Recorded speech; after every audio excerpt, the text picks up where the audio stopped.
আসসালামু আলাইকুম এভরিওয়ান। আশা করি সকলে ভালো আছেন। আজকে আমি চলে এসেছি আপনাদের সাথে একটা নতুন রেসিপি শেয়ার করতে। প্রচণ্ড গরমে এমন একটি ডেজার্ট যদি আপনারা বাসায় বানিয়ে খেতে পারেন তাহলে তো আর কথাই নেই। চলুন শুরু করা যাক। প্রথমে আমি এখানে 1/2 লিটার দুধ নিয়ে নিয়েছি। দুধটা আমি জাল করা দুধ নিয়েছি।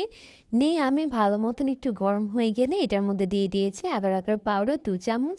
আগার আগার পাউডারটা দেওয়ার পরে কিছুক্ষণ নেড়ে নিচ্ছি।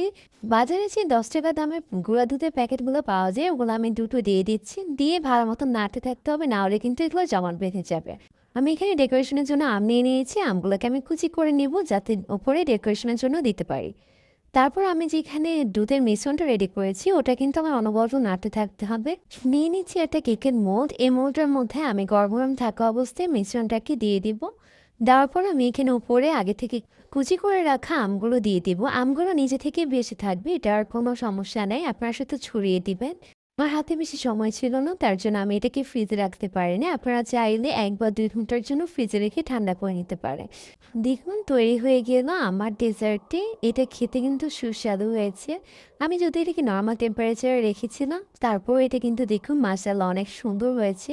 দেখতে যেমনই অনেক বেশি লোভনীয় তেমনই মজা হয়েছে খেতে। অবশ্যই আপনারা বাসায় সবাই ট্রাই করে দেখবেন। আশা করছি সবার কাছে ভালো লাগবে।